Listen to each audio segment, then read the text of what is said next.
Salut tout le monde, j'espère que vous allez bien. Aujourd'hui, nouvelle vidéo, on va parler de cinéma. Donc le film que j'ai envie de parler aujourd'hui, c'est Le Comte de Monte Cristo. Donc il est sorti il n'y a pas longtemps, mais en fait dès que j'ai vu ce film, j'étais tout simplement ébahie. Déjà c'est un film que je m'attendais pas du tout à voir, parce que je n'avais pas du tout vu les bonnes annonces, etc. Et en plus, j'avais lu le livre, enfin le tome 1, j'ai lu la première partie, puis après voilà, j'ai plus le temps de le lire. Mais c'est un film que j'apprécie beaucoup parce que moi j'aime trop Alexandre Dumas. Et donc l'avoir vu au cinéma, enfin dans une version cinématographique, je me suis dit mais il fallait que j'en parle. Donc pour les nouveaux, n'hésitez pas à vous abonner, mettre un pouce bleu et surtout à me dire à la fin ce que vous avez pensé de mon analyse, etc. Mais commençons dans le vif du sujet. Qui êtes-vous? Je suis le comte de Monte Cristo. Donc j'aurai mon ordinateur, voilà, parce que j'ai pris plein de notes sur mon ordinateur et je les ai pas prises par cœur, donc je serai obligée parfois de regarder en bas et de vous parler. Mais tout d'abord, commençons par l'introduction.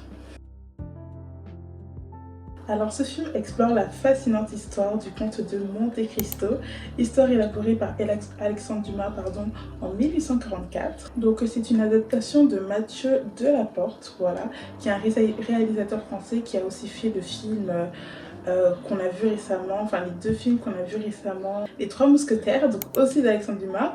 Je le suspecte d'avoir quand même un penchant pour cet auteur du 19e siècle, oui, 18e, 19e siècle.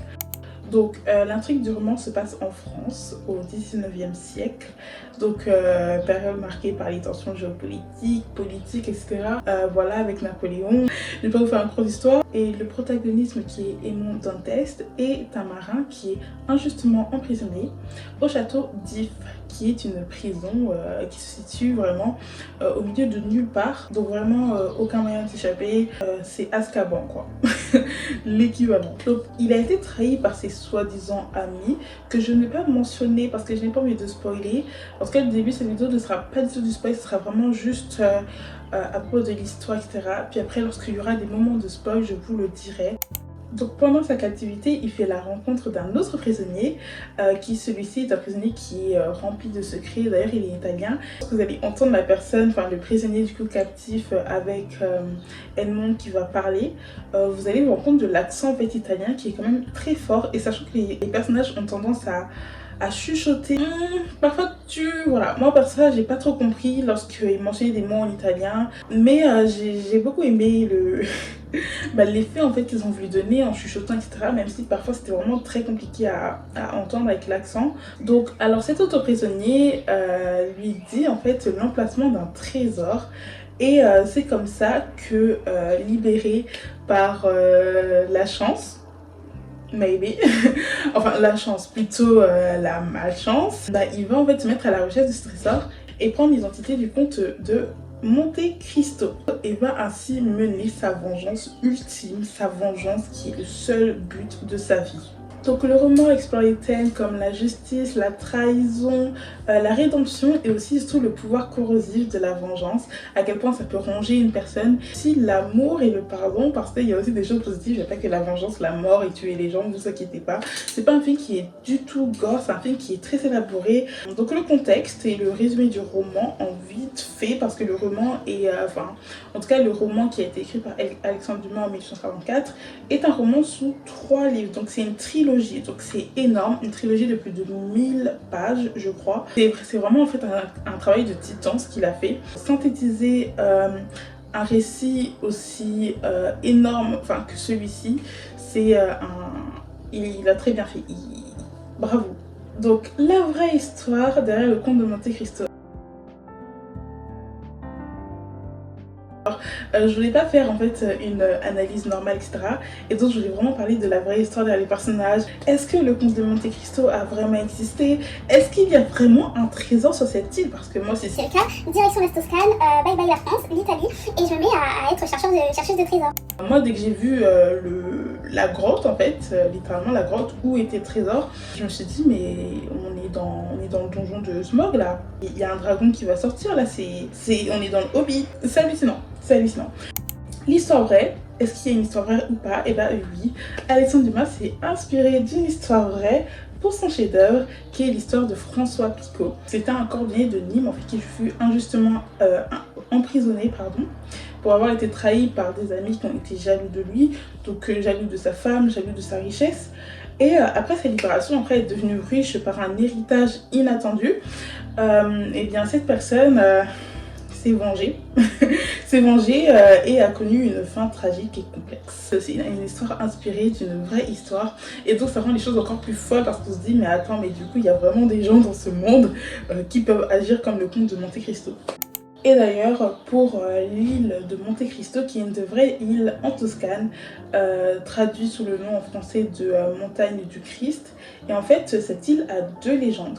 Il y a la légende d'un dragon, un dragon cracheur de feu, qui terrifie la population et qui garde un trésor, voilà, et qui a prédit la mort de Saint Mamiliano.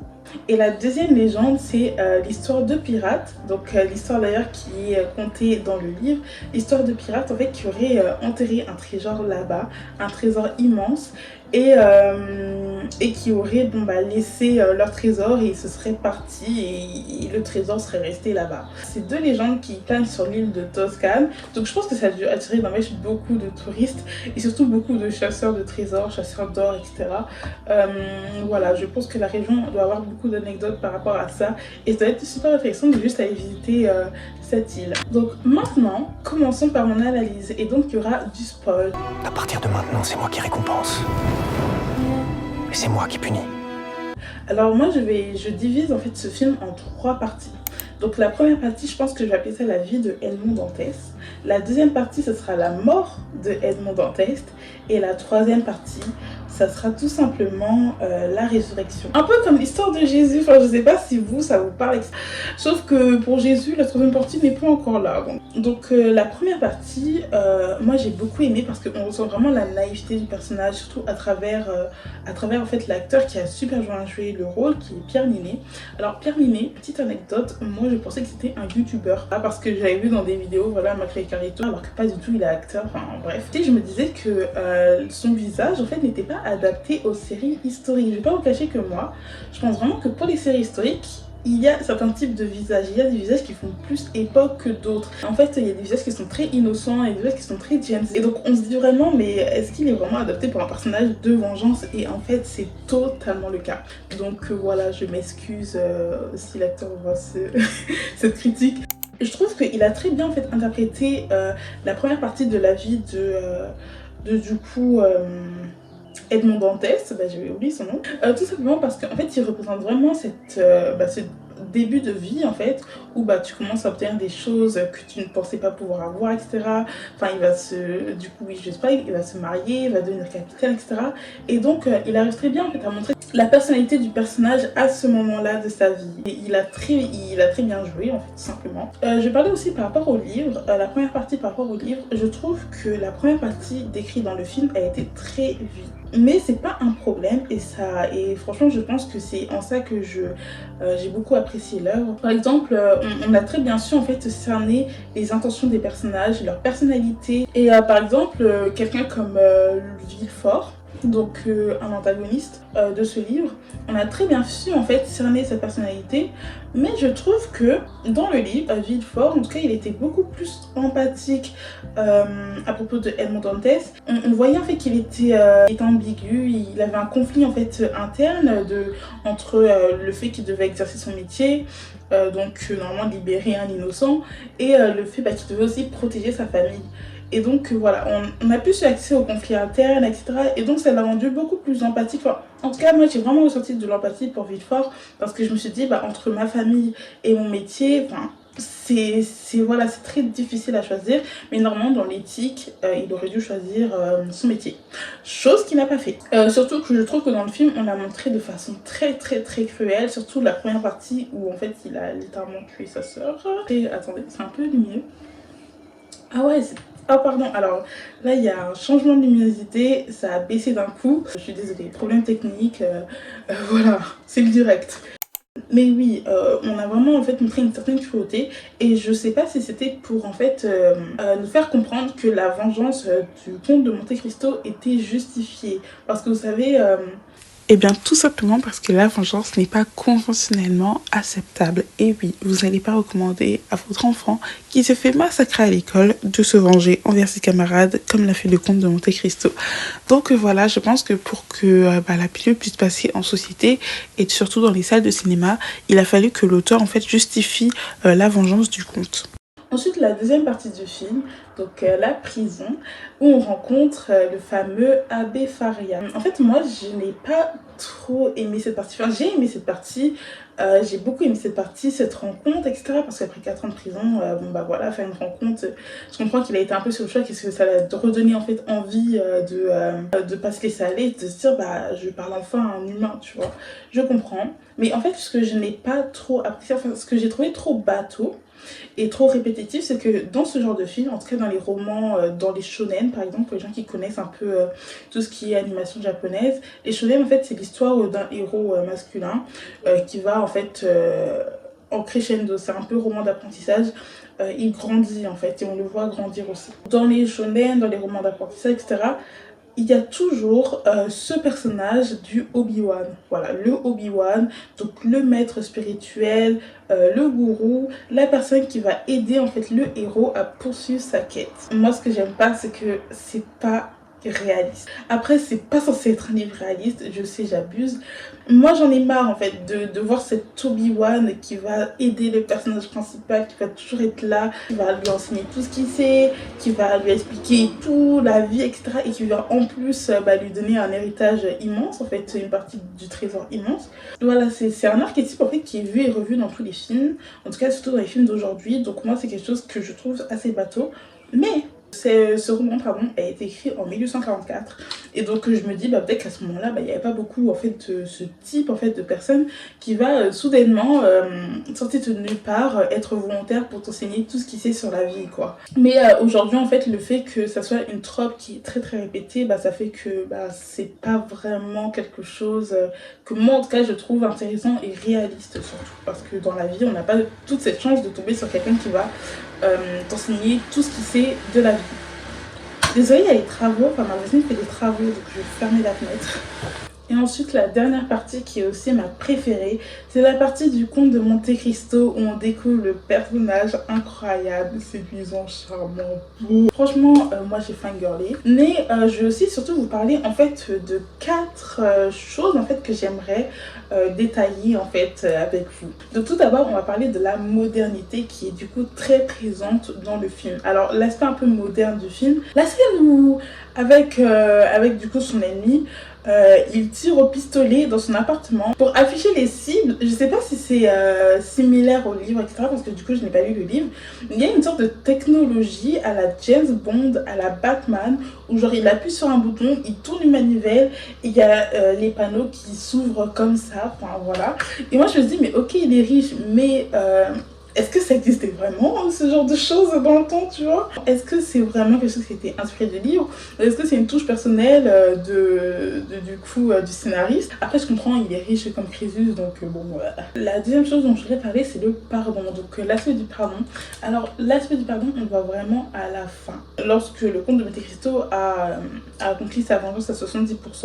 Et moi, je trouve que la seule personne qu'il pardonne vraiment, c'est à lui-même. Déjà, et c'est à Mercedes parce que, et c'est aussi un point que j'aimerais parler, et parce que Mercedes en fait ne l'a pas attendu. Et c'est le troisième point que j'aimerais parler, c'est le fait d'aimer même après la mort. En fait, moi je trouve que ce film a réveillé une question qui est importante, enfin qui est pas importante mais qui est très romantique, qui est très lyrique en tout cas. Voilà, pour les personnes qui sont très romantiques, c'est en fait le fait de, est-ce qu'on peut vraiment demander à quelqu'un de nous aimer après notre mort? Et surtout, doit-on refaire une vie après la perte d'un être aimé? Et en tout cas, je trouve que ces questions, je sais pas si pour l'époque c'était quelque chose d'exceptionnel, mais je trouve que ces questions sont super bien élaborées dans ce film Et moi, j'ai pensé du coup après, et je me suis dit, mais c'est au 19e siècle que ce livre a été écrit, donc 1849. Et donc c'était en fait l'époque où il y avait Apollinaire. Donc pour les gens qui ne savent pas, Apollinaire c'est un poète lyrique du 19e siècle du coup. Et qui a fait des poèmes sur sa femme qui était morte, et même après sa mort en fait il n'arrêtait pas de dire qu'il aimait, etc. C'est des poèmes c'est des poèmes qui sont très romantiques, pardon. Il y a aussi Victor Hugo avec les Contemplations qu'on connaît tous très bien, et ça m'a rappelé en fait un débat que j'avais vu sur Jane Austen. Donc Jane Austen, si vous ne connaissez pas, c'est une auteure aussi du 19e siècle. Elle a écrit Orgueil et Préjugés, Emma, Persuasion, enfin voilà, et Raison et Sensibilité, qui est un livre en fait pour se moquer de cette image de la jeune fille qui pleure son être aimé, etc. Elle explique le fait d'avoir le cœur brisé. Bien sûr que ça peut durer un moment, mais au bout d'un moment, il faut s'en remettre. Au bout d'un moment, il faut s'en remettre parce que la vie continue. Tu peux pas en fait passer tes journées dans la contemplation et juste ne rien faire. Voilà, parce que t'as le cœur brisé. Et c'est un livre en fait qui aide les jeunes filles à comprendre ça, parce qu'à l'époque, voilà, l'amour lyrique, moi je vais appeler ça l'amour lyrique, je sais pas si ça s'appelait vraiment comme ça, mais enfin tout ce qui est Tristan et Iseult, Roméo et Juliette, etc. c'était très en vogue, et en tout cas c'était les livres qui étaient très en vogue. Et donc avec ce livre, Jane Austen, elle a donné, elle s'est un peu moquée en fait des filles qui suivaient ce genre de suivait ce genre de mode de pleurer tout son saoul, de ne plus pouvoir vivre, de ne plus pouvoir manger. Je dis pas qu'une rupture amoureuse, que perdre l'être aimé est quelque chose que vous devez vivre avec humour et sourire, non pas du tout. Mais il faut aussi en fait penser au fait que des personnes avec des besoins quoi, tout simplement, c'est vraiment dur, c'est vraiment un sujet qui est très sensible. Et je pense que c'est un sujet qui est très bien montré dans le film. Je sais que mon explication peut paraître très floue, mais je pense que pour les gens qui ont vu le film, alors vous pouvez bien comprendre en fait ce que j'essaie de dire, surtout avec deux scènes en particulier. La première scène où le comte de Monte Cristo en fait voit pour la première fois son Mercedes, et il se dit mais elle a pas l'air du tout d'avoir souffert. Et la deuxième fois, c'est vers la fin en fait, lorsqu'il se voit et qu'il lui pardonne, et en fait il lui dit oui mais j'aurais voulu que tu m'aimes après la mort, et ouais quoi, c'est voilà, c'est d'un côté quelque chose de très égoïste de la part du comte de Monte Cristo, et d'un côté pour Mercedes, elle a aussi une vie, elle doit aussi avancer, etc. Et donc oui, elle ne pouvait pas non plus mettre toute sa vie de côté, arrêter tout ce qu'elle fait dans la vie juste pour pleurer la mort de son amant pendant 20 ans, parce que quand même on parle de 20 ans, ok. Donc voilà, ne prenez pas mal mes propos, sachez que je ne critique personne en particulier, et que je parle juste d'un film et pas de quelqu'un, donc voilà. Et donc la quatrième chose que je voulais dire, c'était la morale du film. Et je pense que la morale du film, c'est choisir entre l'amour et la vengeance. Et je trouve que c'est une morale qui a été très bien explicitée avec je vais appeler ça les deux enfants de Monte Cristo. Donc les enfants pas vraiment qu'il a élevés, mais qu'il a élevés pour son désir de vengeance. Donc la fille, je ne me rappelle plus comment elle s'appelle, et le garçon, je ne me rappelle plus aussi comment il s'appelle. Tout simplement en fait pour dire que il y en a un qui a choisi la vengeance et qui est mort, et il y en a une autre qui a choisi l'amour, qui vit et qui est épanouie. Et donc c'est vraiment un livre en fait qui explique que dans la vie la vengeance n'est pas toujours la bonne solution tout simplement, et que aussi il y a d'autres formes en fait de vengeance, que la mort de ton ennemi juré, très bien explicité à la fin, lorsque le comte de Monte Cristo laisse son ennemi en fait vivre. C'est parce qu'il veut qu'il vive avec des regrets, parce qu'il sait très bien que vivre avec des regrets, des remords et avec ses péchés en fait qui nous hantent la nuit, c'est beaucoup plus horrible en fait que la mort. Parce que la mort met fin à tout ça. Et donc ça met fin à la douleur. C'est ma conclusion, c'est ce que j'ai pensé de ce film. N'hésitez pas à vous abonner, n'hésitez pas à liker, partager, commenter, blablabla. Voilà, ça me fait énormément plaisir, c'est la première vidéo de ma chaîne. Surtout, sachez que j'ai écrit des livres, alors parce que j'aime trop la psychologie, j'aime trop, élaborer les personnages, etc. Et donc là, actuellement, je suis en train d'écrire un livre. Donc, il y aura mon Wattpad en barre d'infos, voilà, pour ceux qui aiment les livres un peu romantiques, profonds, et qui veulent aussi se divertir, en fait, autrement que par regarder des vidéos YouTube toute la journée. Et aussi n'hésitez pas à me suivre sur ma chaîne de vlog. Je vous fais un gros bisou et je vous dis à bientôt pour une prochaine vidéo. Bye.